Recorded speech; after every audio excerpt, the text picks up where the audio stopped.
Thank you, Mr. Chairman. I want to echo your opening comments, thanking General Cavoli for his leadership. I'm sad this will be your last time before us. You've done an amazing job in difficult times in Europe, and also recognizing and offering condolences for our lost service members in Lithuania. The Chairman and I had the opportunity last year to visit our troops in Lithuania. It's an incredibly important effort, and it's a huge tragedy for the force.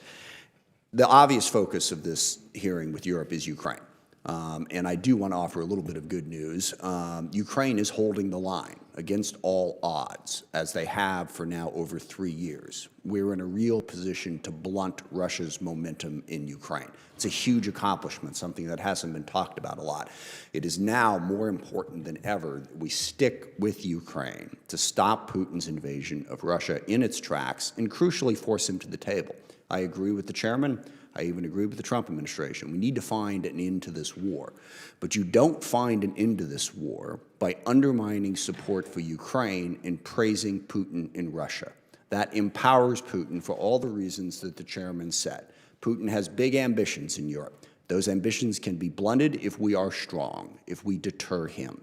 But when Trump came into office, cut off intel support, cut off aid to Ukraine, berated Zelensky, wouldn't even admit that Russia started this war, while at the same time praising Putin in Russia, that opened the door wide for Vladimir Putin to walk right through. The pressure doesn't need to be on Zelensky in Ukraine. Trust me, I think most people on this committee have been to Ukraine at one time or another. There is plenty of pressure on Ukraine being brought by Russia every single day.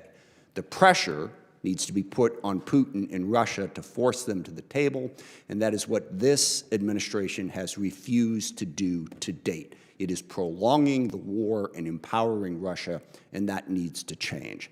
Because the larger question for this hearing, and I agree with the Chairman on the concerns about talk about downsizing in Europe and everything that goes into it, is does this administration believe in the fundamental principle that has made our country strong for the last 80 years?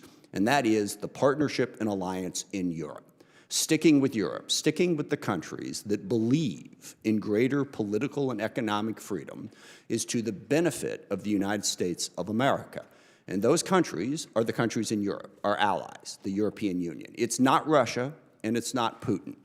One of the most embarrassing things I've ever seen is when the Vice President went to Europe, and instead of talking about Ukraine, he lectured Europe about freedom of speech, that was the big problem with Europe.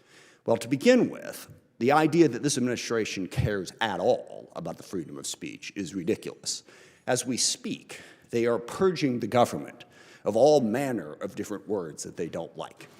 We had the great example of how pictures of the Enola Gay disappeared from the Department of Defense website because they had an algorithm that said the word gay was problematic. Now, that's kind of funny when you stop and think about what the Enola Gay means, but even that stupid mistake aside, why are we banning the word gay from discourse? Books are being banned across the Department of Defense. One, a biography of Jackie Robinson, because Lord knows we can't have people hearing about that. So the notion of someone from this administration lecturing anybody on free speech is offensive to anyone with an ounce of common sense, and it sure as hell should have been offensive to Europe. But let's remember, was there anything mentioned in that speech about how Russia treats free speech? About the fact that they have eliminated all free media, that they kill and jail their political opponents? Yes, we should stand for free speech. We should stand for economic and political freedom. But if we're going to do that, we should stand with Europe, not with Russia and Putin. And that is what's really at stake right now. Are we still willing to do that? And the question, well, how have we benefited from this? Economically, we have seen the greatest increase of wealth of any nation in the history of the world in the last 80 years. Now, I will grant you that wealth has not been distributed as fairly as it should have been, but we have benefited economically. We've also benefited militarily. Our European partners have stood with us in every conflict that we have fought since World War II. After 9/11, they stood with us. I have worked very closely with our Special Operations Command, with everyone who's been fighting against al-Qaeda and ISIS and all of those terrorist groups. Our European partners are crucial to that.